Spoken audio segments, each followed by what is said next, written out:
G'day guys, and welcome to another Blender Guru tutorial. In this video I'm going to show you guys how to create this title animation. So this sort of thing is perfect for if you do freelance work. I'm sure this sort of thing is probably bound to crop up at some time or another. Just a title animation for companies. It's a rather, I suppose, popular request. So it makes sense to cover it in a tutorial. So for this video, we're going to be covering a lot of different sort of features of Blender. One of them being the particle simulator. So I'll show you guys how to create particles and how to turn those particles into little jagged rocks. Also getting into indirect lighting, so how to make them light up the scene. What else? Animation, of course, so how to make the title drop and fall, whatever. The smoke simulator as well, so adding smoke to the animation, and I was also using different scenes, which I don't think I've ever done in a tutorial before, but it's necessary for this smoke simulator. And then as well as that, we're also going to be, if I can be bothered by the end of it, I don't know how long it's going to take, but we might also get into the video editor as well, and I'll show you guys how to basically combine the footage with sound effects, because that's something a lot of you guys have been asking. How do you add sound effects to things? So I thought it would make sense to throw it in the tutorial. So if you're playing along at home, and I do hope that you are, let's go now and open up a new scene in Blender. I'm going to go ahead and hit start so we can see the screen. Okay, cool. Alright, so first thing you're going to do is you're going to replace the cube with some text. Now, I'm going to use Blender Guru, of course, because, of course, it is blenderguru.com. But yeah, you're welcome to do whatever you want. Now, for fonts, if you've never used fonts before, which is unlikely, but you can't, it's not like a standard program where you just like select a drop down and you see all the different fonts you can choose. By default, it just gives you the daggy Blender font. By the way, don't ever use the default Blender font. It's really obvious when you do, and it doesn't look good. All right, let's just say that. So try to use a different font whenever you can. So you have to actually find the fonts folder on your computer, which if you're using Windows, it's underneath Windows and then fonts, and you'll see all the fonts here. Now the font that I'm going to use is one called Bebas. It's a free font. I'll chuck a link there for you guys if you want to grab it. So this is the one I'm going to use. Now once we've added that, I'm just going to rotate this by 90 degrees, like that. And I'm going to give it a little bit of an extrusion, 0.02, something like that. Now what I'm going to do is I'm going to duplicate this, and I'm going to, let's make that 0.05. And I'm going to increase this offset, and this is just going to make it thick. Now what this is aiming to do is to basically give us kind of an edge to our text. So if I now take this middle text there, and I give this a green color, something like that, turn off specularity, turn up the emitter. Now I can give this one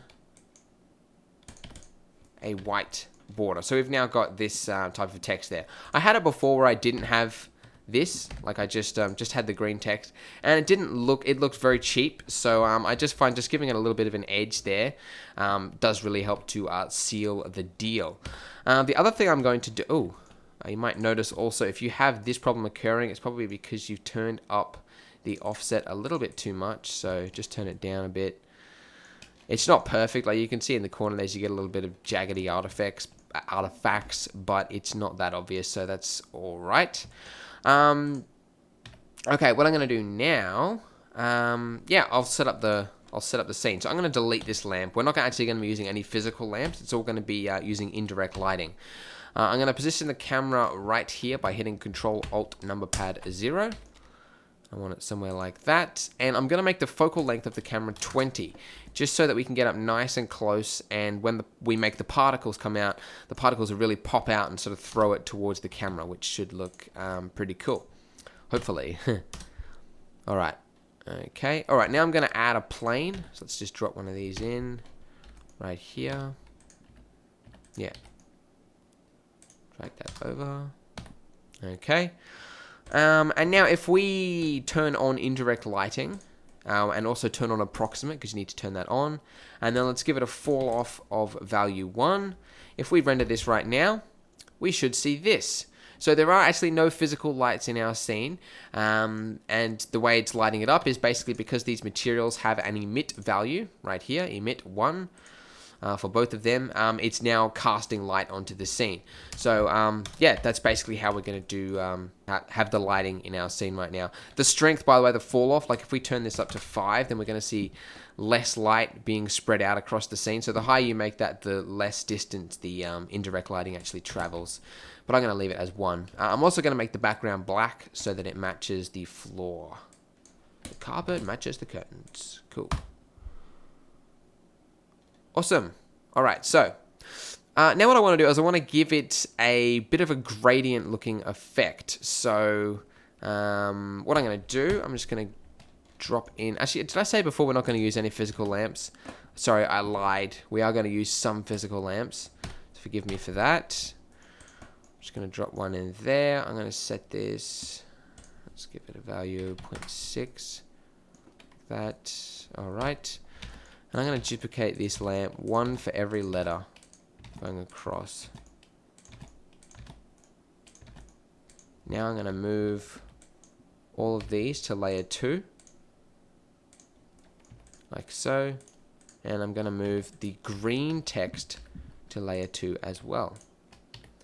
And now with these lamps here selected, if I select all of them like this, and then hit Control L, object data, what that means is now all the lamps are sharing the same data, so it just helps if I now want to change one of these settings here, it's going to change it for all of them, so it helps to get in the habit of setting that up now. And I'm also going to turn on this layer only, and I'm going to turn off specularity. So now it's going to basically only light up this green text right here, which, if I did everything right, I'm going to go ahead and save this now, just in case it crashes. Like that. Okay, so it's that's not that strong, is it? I might turn that up to 2. Let's try that. Okay, so it looks a lot better. So we just want a soft kind of gradient type looking effect, just near the bottom of it, like that. Okay, cool. All right, now what I want to do is I want to separate the white from the green, because currently it looks a little bit. Yeah, it doesn't look that great. So to do that, what I'm going to do is I'm going to add a new render layer right here, and I'm going to call this text, okay? And basically this render layer needs to only just basically render a separate render layer just for this green text right here. So which is handy because now it's on its own separate layer, so I can just click on that layer right there so that we've now got the main scene rendering everything, then we've got a separate render layer just rendering the green text. So now if we render this again, just so that it computes everything properly. Okay, then jump over to the compositor by hitting Control left arrow. I'm going to move all this out of the way. Let's turn on Use Nodes. If I add a new render layer here and then select text, you can see we've got our own separate render layer, and we've also got the main render layer there as well. So the rest of the scene is on its own render layer. So like I said before, I want to separate the white from the green. And to do that, I'm going to make it just have a slight kind of black edge to it. And you could do that using, I think, what is it, edge settings or something in the rendering thing, but I think it does that for the entire scene. So that's a little bit annoying and not really practical for this example. So what I'm going to do instead is I'm going to add a filter node, drop this in here. Let me just show you what it looks like. If I now change this filter, there's a number of different ones here. We're going to use the one called Sobel, okay? And what that's going to do is just basically calculate that, that edge there. So that's what we're going to do. Now, in order for it to be black, what I first need to do is convert it to black and white, so we don't have any color to it at all, like this. Okay. And I also need to flip invert it basically. Make it so that white becomes black. Like so. Okay, cool. Now if I add a mix node, plug this in at the bottom, plug the main scene into the top one, and then set this to multiply, you'll see that we now have the black just the black overlaying over the rest of our scene. And if the black is too intense, you can turn it down so it's a little bit more subtle. I don't know if there's a way to actually reduce the thickness of that edge there. I'm not sure if you can do that at all, but you can turn down the opacity of it just by fiddling around with that FAC value right there. I don't know why it's called FAC, by the way. I was just thinking, why FAC? That's a really weird word to say, and I hate it whenever I have to bring it up in a tutorial. Alright, I'm getting sidetracked. So what we're going to add now is a little bit of glow to the scene. We're going to make our text pop out. Really, really cheap. Glow is, yeah, it's getting overused, but you know, it's probably what a lot of clients want. And to be honest, I mean, I wasn't that creative when I was making this sort of thing, so I just went ahead and just chuck a glow on it like everybody else. So I'm going to add an RGB curve, drop this in here. Oh, by the way, there is two ways you can make glow, just for anybody wondering. You can use a glare node, set this to fog glow, and then just plug it in, whatever. It doesn't give you as much control if you use this, like especially with the size value. You've basically got 8 or 9, and they're really different sizes of the glow, and it's annoying to work with. So I just always revert back to my old-fashioned way, which is if I drop an RGB curve in here, which will give me control over what parts of the scene have glow, and then I add a blur node. Set this to fast Gaussian. I'm going to change this to 30. That's going to be the size of the glow, by the way. Add a mix node. Set this to add. Drop this in here. Like so. Excuse me, I got a bit of a cold. Alright. And if I just reduce that down a bit, gives me a bit more control over everything. Okay, cool. So this is what it looks like before. And this is what it looks like after. So I think there's too much glow. Yeah, way too much. Don't have to be a genius to figure that one out. Yeah, anyway, we're going to fiddle with that later. Okay, what's next? Okay, so we've got the basic text set up. Let's go ahead and animate it now. So basically, I want to make it look... it's a short, fast animation. If this is going to be something that's going to be at the front of a video or something like that, you don't want one of those really, really long... I mean, I know that you guys have probably seen the ones, like you're watching a video on YouTube or something, and there's like a title intro that goes for like a minute long or something, and it's just painful. Keep it short and sweet, like 3 to 5 seconds max, I reckon. That's just me personally, but yeah, so keep it short and snappy. So I'm actually going to make the text fall really quickly. I'm going to make it fall over just 10 frames, all right? So... first thing I want to do is I want to link these two right here because these are two separate objects. So I'm going to link the middle text with the back text by selecting the middle text first, hold down Shift, and then right click on the back text. And then if I hit Control P, select parent, and now if I move this, they're both stuck together. They are brothers at last. So now if I move to frame 10, okay, I'm going to add a keyframe right here. Now, it's important to get into the habit of that. Like you don't move, like... Once you've got the text where you want it to be for the animation, just move to that frame, put it there.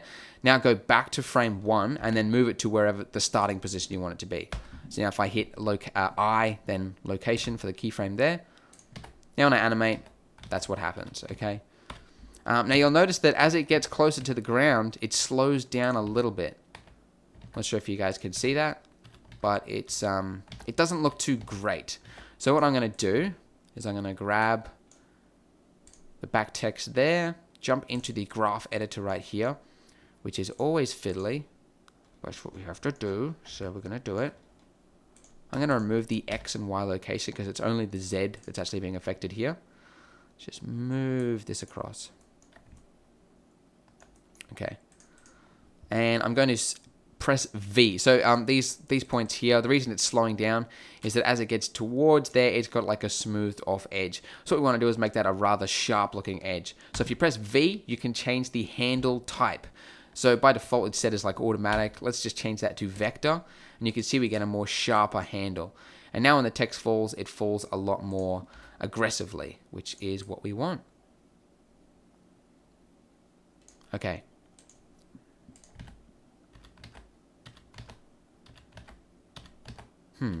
Maybe it's just... It falls a little bit too fast as it gets towards the edge. I'm just going to move that back a little bit. Push that down a bit. Like so. Okay. All right, that's not bad. All right. Cool. All right, so now what we're going to do is we're going to add some particles. So we want to make it look like when it hits the ground, all these green glowing stones shoot everywhere.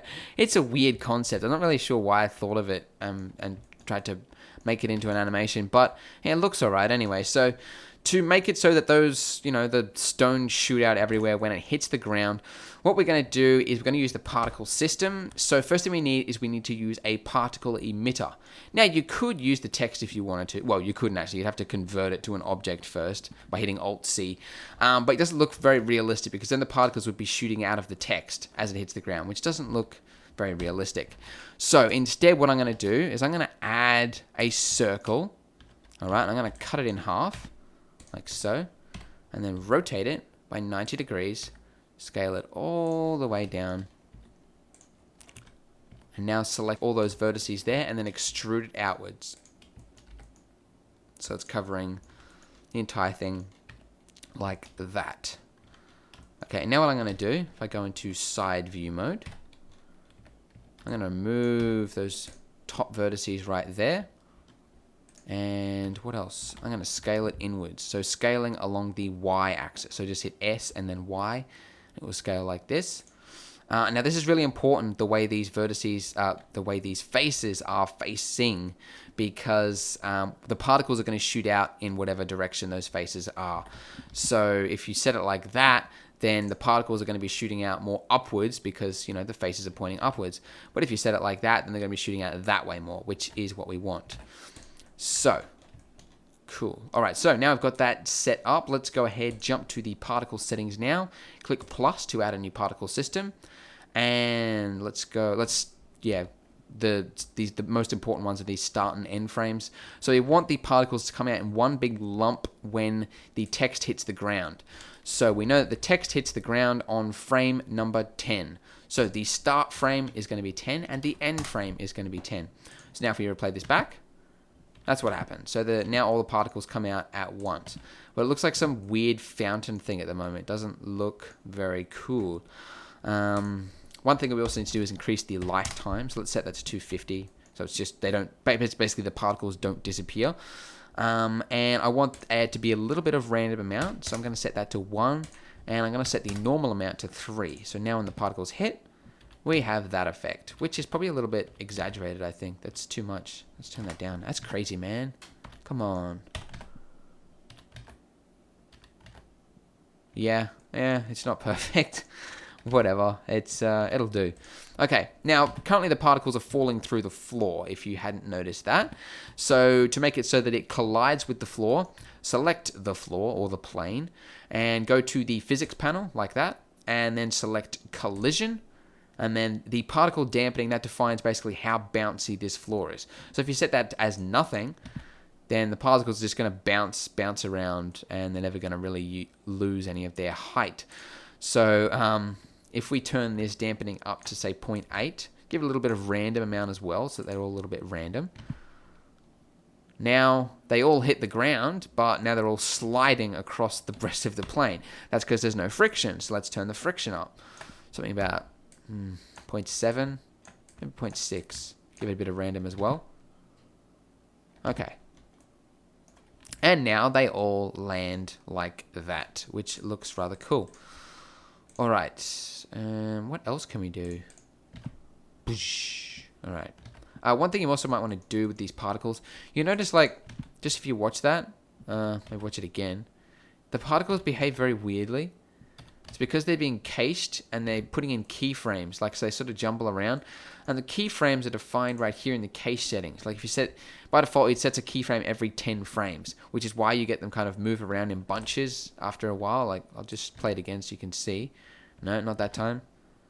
Like that. Yeah, it looks a bit weird. Anyway, I just set that to 1. Sometimes, when you bake it, you still get that weird caching effect. I'm sure it's not supposed to do that, but sometimes it does. So I'm setting that cache step to 1, just so that it puts a keyframe on every frame, which I know probably uses up more memory, but, whatever. Excuse me, I need a drink of water. Refreshing tap water. Cool. What are we doing now? Cool. All right, so we've got the particles behaving the way we want them to. What we want them to look like now is we want them to basically have the effect of some jagged little pebbles, like they've kind of shot out from the ground or something. Why they're glowing, I have no idea, but they're going to be glowing. So let's jump to a new layer right now, and we're going to create some rocks, okay? Really simple. Just going to start with a cube. And I'm going to hold down control and move it along the Z axis like that. Just so basically we've got that origin point right at the base there. That's very important. And I'm going to scale that down like that and move that across. And across there.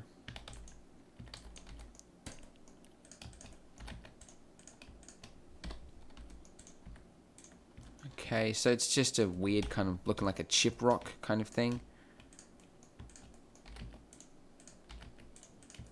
Okay, that one's a bit weird as well. There's no manual for creating little pebbles. It's just whatever you could be bothered creating.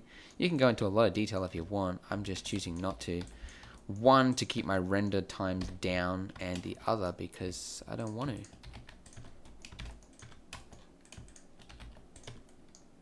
That one looks a bit repetitive. Move that across. Anyway, you get the picture. You can create as many as you like. It really doesn't matter. What we're going to do is we're going to select all of those right now and then hit Control G. And that's made them all into a group. And if you bring up the toolbar by pressing T, you can give the group a name. So let's call this Rocks. Very appropriate. So now selecting the particle system here, go underneath the render settings, select Group. So that it's now not rendering them as halos, it's going to render them as a group. And we're going to select rocks. Okay, so now all those particles have become the rocks.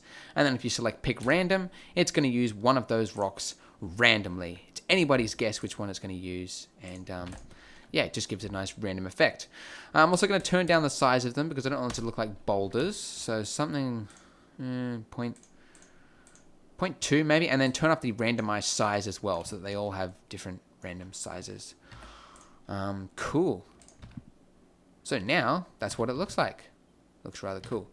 One thing though is if you go to the rotation settings and you turn on dynamic, what it should do is it should rotate it according to like how it collides with other things in the thing. But I noticed when you turn on dynamic, it just removes the friction of the floor, which is kind of annoying. And I don't really know of a way around that. If you do, leave a comment. But otherwise, we have to just turn off rotation. So we've got these kind of static looking chunky rocks just kind of coming out, not rotating at all, and then just sitting there. And it looks a little bit boring. But we don't know of a way around that. I don't know of a way around that. So if you do, leave a comment. That's probably, that's a new one. I'm just doing a tutorial and got a question. So I'm going to throw it out there. If you know the answer, leave it in the comments. Alright, so I want to make these rocks glow now, so let's jump back to them and give it a new material. Let's call this rocks. Give the same kind of color as the text. You could make them the same material if you want, but I'm too lazy to do that. Set the emit value to 1, and now I'm going to select all of these, hit Control L, and then select materials. In fact, if you want to, you can actually give them another, like a slightly different shade of color, like one like that. Maybe create another material. Give this one like maybe a little bit of a lighter green color. And then this one, you can make this more of a aqua white color like that or something. I mean, you can do whatever you want. It's just, it makes it look a little bit more pretty, I guess. Which is what we're all going for, I know. Alright, I'm doing pretty well. Only 24 minutes into the tutorial, and we're pretty much getting all the way through it. Cool. Actually, no, we've got video editing and stuff to do, don't we? Ah, rats. All right, let's animate this camera. So, we need the camera to be pointing at something first, because basically what I want it to look as though is, it's just basically just panning around it. So as the text falls and everything drops over, whatever, the camera's rotating slowly around it. So first thing I need to do is with the text selected, I put a cursor right there, and then I'm going to add an empty, like so. And I'm going to select the camera, then shift select that empty and hit Control T, and then select damped track constraint. Okay, so now when you rotate the camera, it's now going to be focused on that empty. Okay, cool. Might move that up a little bit. Okay, so I'm going to move to, let's say, frame 80. I'm going to put a keyframe for the camera on the location, and then jump to frame number 1, and I'm going to put another keyframe right there. So now when you play that back, the camera moves as such. Okay, so it's just a really subtle... In fact, at the start of it, half the text is off the screen, so I might actually have to put some keyframes for the empty as well. So I'm going to jump to frame 80 first of all. Move that there. Make a keyframe for the empty, and then back at frame 1, I'm going to move that across to about there, and then make another keyframe. So now it should look like that. So now all the text is in it. You don't have to have the camera motion. This is optional. It's entirely up to you, but that's what I decided. So let's render that there, just kind of mid where the rocks are coming out. Actually, I might also, just while we're at it, because we're going to do a little bit of compositing now, I'm going to give the camera a depth of field. So I'm going to select the text right there. You can see the name of it is called text. So with the camera selected, for the depth of field focal point, I'm going to make it text. So now you can see that little yellow thing right there is going to be focused. Oh, actually, no. You know what? I'm going to make it the empty instead, because the origin point for that text is over there and it's looking a bit weird. So I'm going to make it the empty. So let's do that. Empty. There we go. Cool. So now that little cursor point is where it should, the center of the text. Cool. So let's go ahead and render that now. Okay. By the way, if you can see kind of like some weird kind of shading, lighting effects, that's because those rocks are kind of, yeah, they're casting light everywhere. And if you want to get rid of that kind of jaggedy looking artifacts of the light, you just need to go down underneath the world settings and then just decrease the error amount. And that will increase the render time, but it's, yeah, you need to turn it down if you have too many artifacts. One other thing you'll note there is that the emitter is showing up, like the particle system. So I'm going to go ahead, select that particle system. Underneath the render settings, turn off emitter so that it doesn't actually render that long cylinder thing, which is important. Cool. Awesome. So jump over to the compositor now. And what I'm going to do is I'm going to give it a little bit of motion blur. So let's add a, where is it? I can never remember. Vector blur. Oh, that's the other thing. Before you add motion blur, you do need to turn on vector in the render layer settings. So make sure you do that first, then re-render it because it needs to calculate the speed now. Okay, cool. Now we can select or drag the Z to the Z and the speed to the speed like that. Let's add a viewer node so we can see how that looks. Okay, so it's making the particles, yeah, have a little bit of motion blur to it.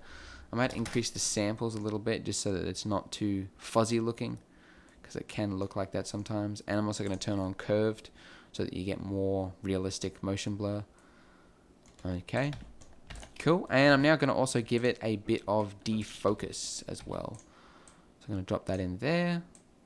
Z. Let's have a look. Turn off preview, turn on Z buffer. And let's set the f-stop to 20. See how that looks. That's too much. Let's set that to 40.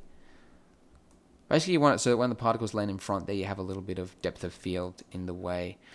And I also want to set the Bokeh type to be pentagonal, which I rarely do, but I find it looks kind of cool. And I read somewhere that pentagonal is kind of realistic camera blur, and it makes everything look just a little bit more realistic. So I'm going to start using that more often.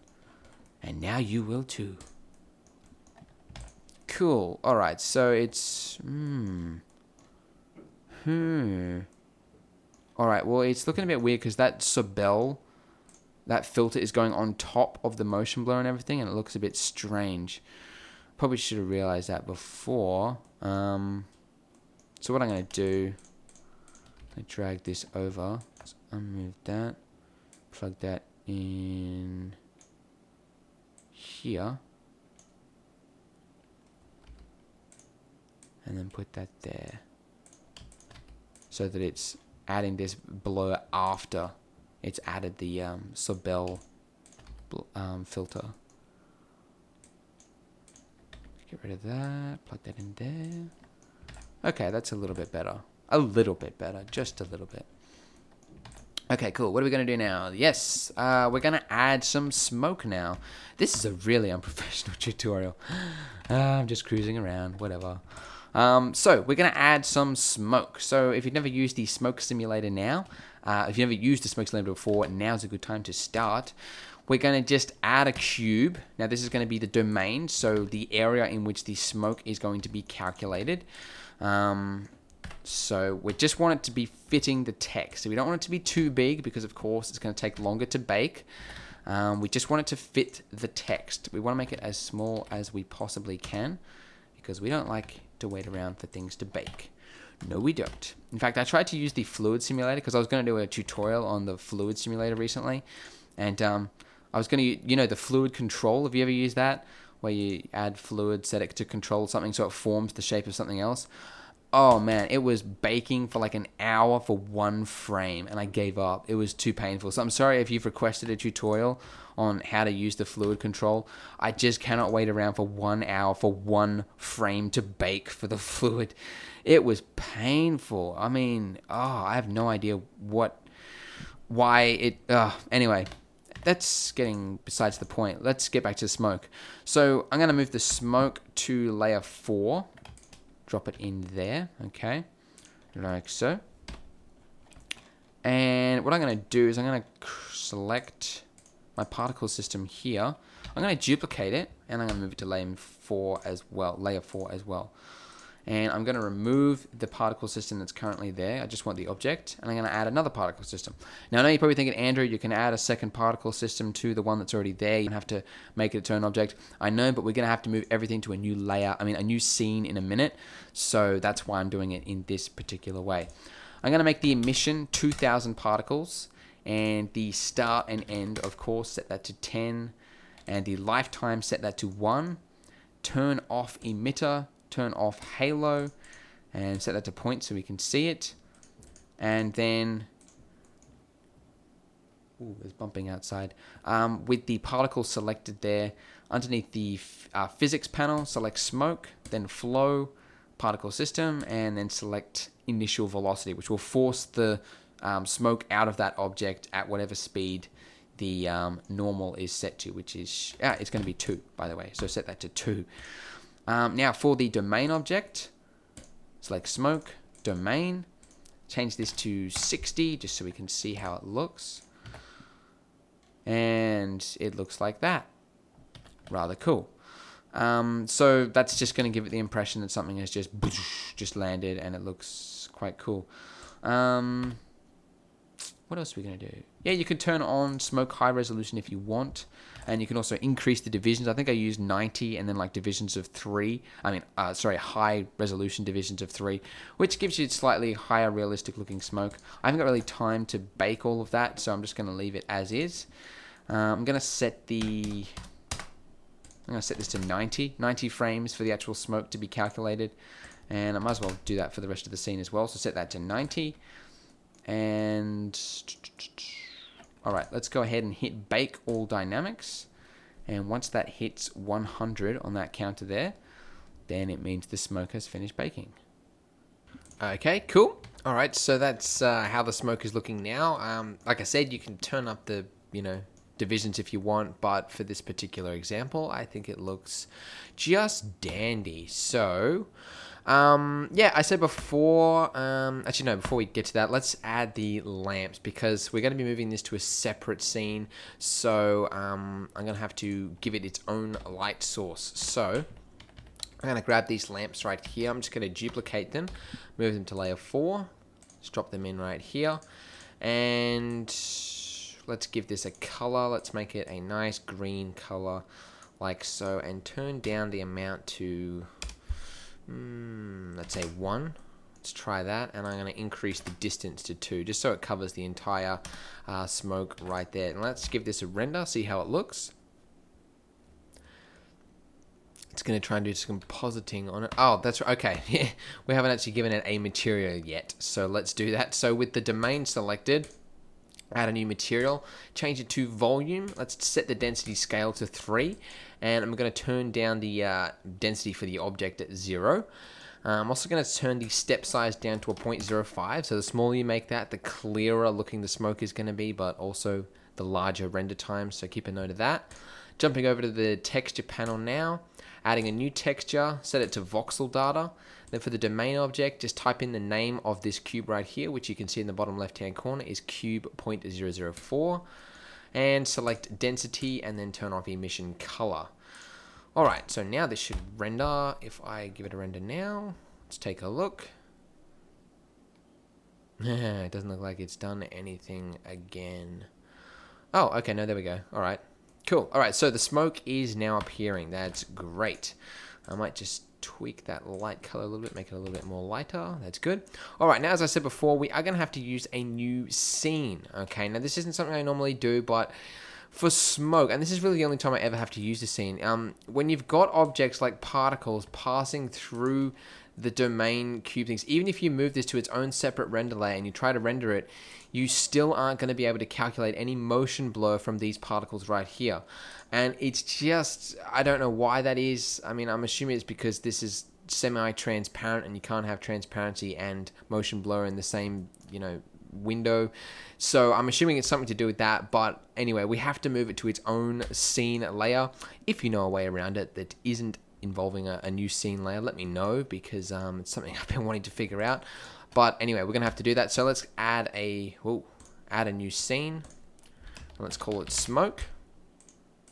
And now let's go back to our main scene here, hit Control L, and then select Make Objects to Scene, then select Smoke.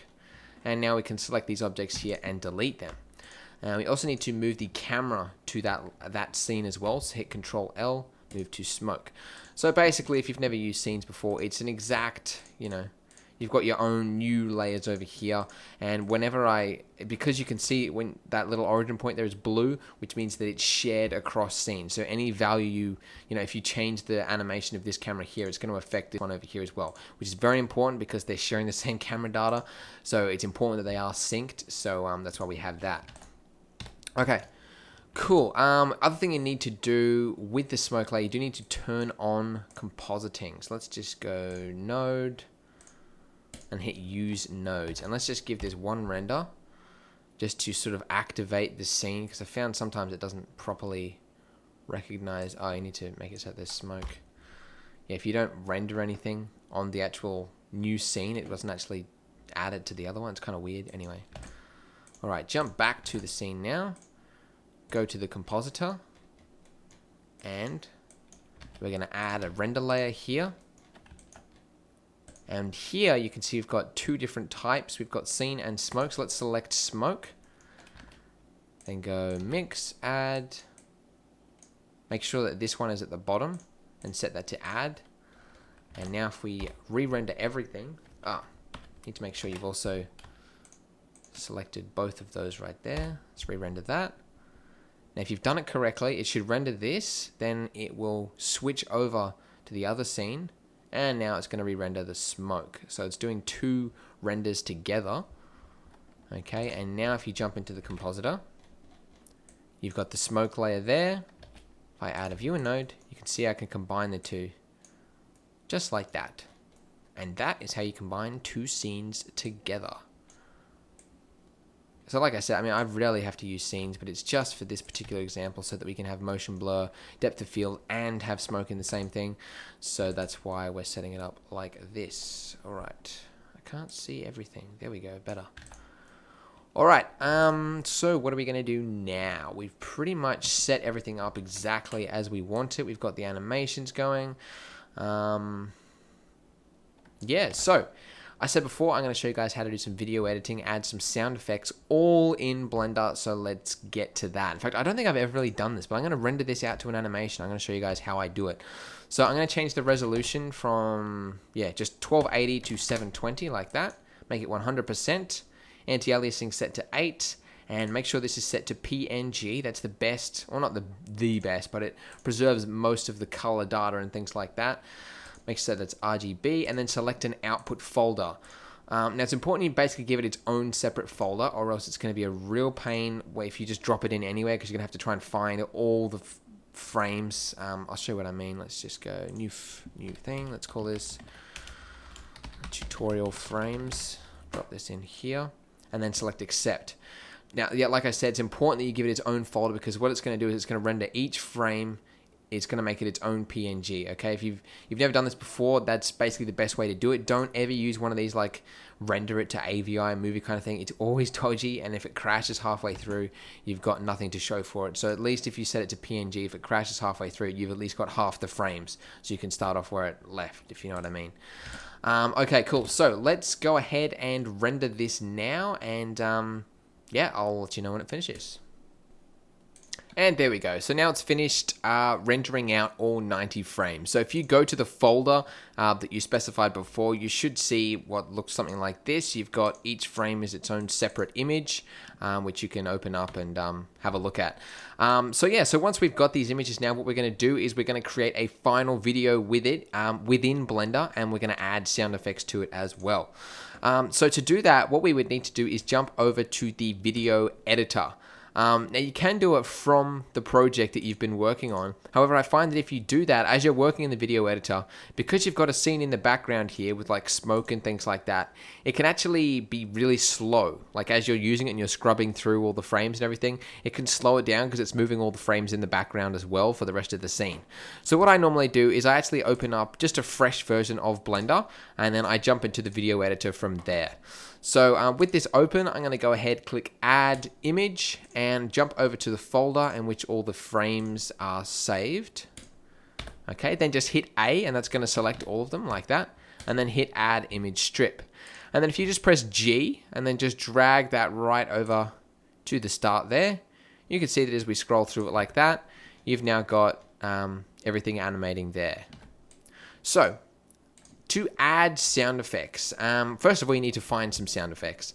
Now, the ones I'm going to use are one from Video Copilot. I bought the Pro Sounds and Sound Effects. Is that what they're called? No, yeah, Pro Sounds and Sound Effects libraries. So I'm just going to be using them. Otherwise, if you don't have this, you can get some good sounds from, I think, freesounds.org. That's the web address. They've got some really great sounds. It's kind of like an open source community where everybody's sharing sound effects, and it's really, really cool. I go there a lot, but there's some cool ones in this video, in this collection here. So I'm just going to use these. So let me try Mammoth Hit. So I'm just going to listen to some of these. Okay. Let's try this one. Yeah, it's a bit dull.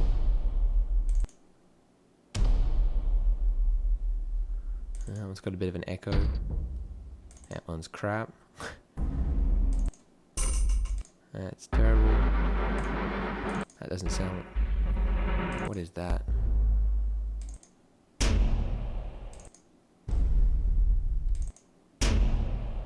I think actually... This one.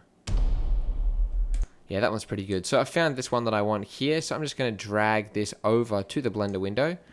And there you go. I mean, you can add one other ways just by going add sound, whatever. But I've got iTunes open, so I'm just going to drag it over. And then basically you just need to position it so that it lines up with everything. So, and the other thing you need to do is go down here to playback and turn on audio scrubbing so that as you scroll through it,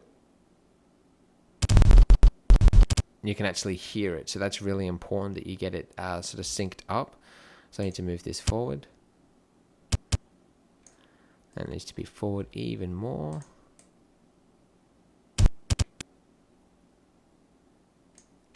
Forward again.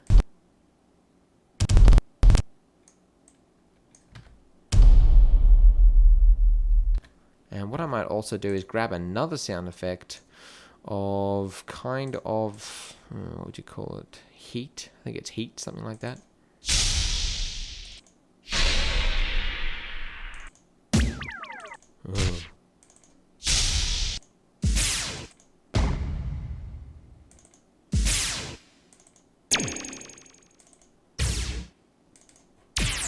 not sure what I'm looking for. Something with like a bit of a sizzle to it. I can't remember where it is.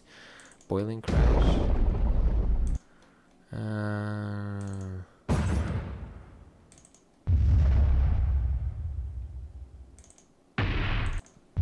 I might use this one actually. Let's drop this one in, see how it goes. Alright.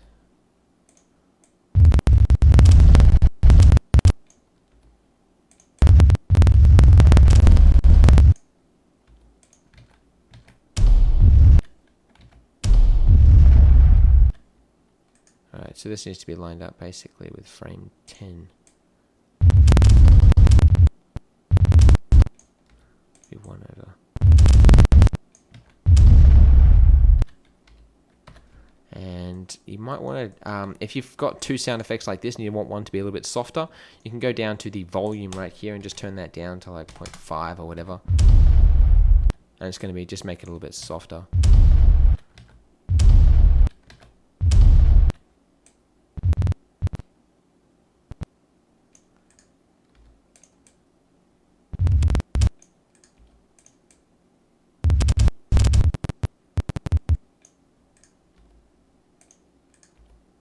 You gotta try and get them so they line up. And I'm grabbing the wrong thing. Let's move the entire thing over.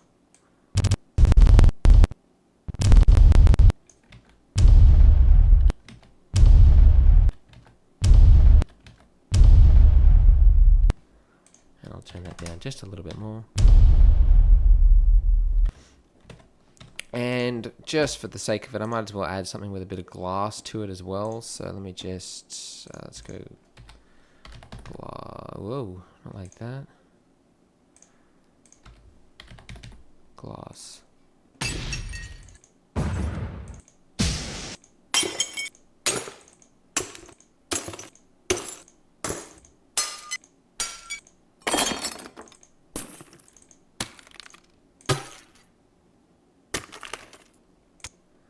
I think something like this would go in well, so let's just drop this in here.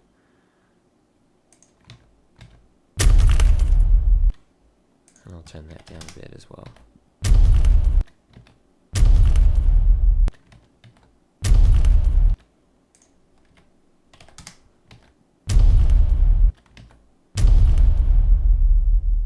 Anyway, I'm sure you get the point. Just been scrolling through things for about 4 minutes or so. Anyway, that's basically how I add sound effects. A lot of you guys have been asking how I do it. Actually, when I actually do my final animations, I normally use Adobe Premiere just because I'm used to it and it gives you a lot more, in my opinion, gives you a lot more control over everything. And you don't have problems with like frames not buffering properly. But yeah, Blender's pretty good at it, and this is how you can do it within Blender without having to purchase expensive software. Once you've got everything like that set up, we just need to decrease these end frame here just so that it's in line with everything. So we want to make it so that the end is 90 frames, so the same length as the animation. And I'm going to jump back to default now and set this up as 1280 by 720, so the same as our original renders. Then go down here and we're going to select MPEG. Okay, this is something I learned just recently from one of David Ward's tutorials on Blender Cookie. But yeah, it's kind of hard to try and get all this set up so that it works. But let's try MPEG 2. DVD. Yeah, select that DVD. So I'm going to set that MPEG 2. And then select MP3, and I'm going to make this 256 as the bit rate. And hopefully this should work. So now we need to choose the place it's going to be saved to. So I'm just going to put it in the frame folder. I'll just call this compiled. Click accept. And then provided that sequencer is checked there, it shouldn't actually render this default cube here. It will just render the default, the sequence, whatever's in the sequence editor. And because I used a preset, you might find the resolution's changed as well. So I'm going to change that back. Okay, cool. Let's give this a render now. Okay, and it should render everything with sound. So let's bring up my folder here. That's the other thing. You need to make it MPEG like that. Re-render that again. I'm not sure why, but otherwise it saves as like this .dvd format or something. It's a bit weird. Okay, let's try this now using VLC. Alright, hang on. So that you can see it properly.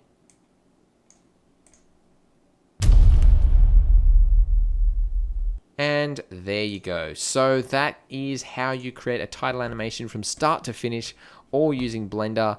Hope you enjoyed the tutorial, guys. By all means, if you make something cool with it, by all means, send me a link or put it in the comments below. That'd be really great. And yeah, thanks very much for watching, and see you next time.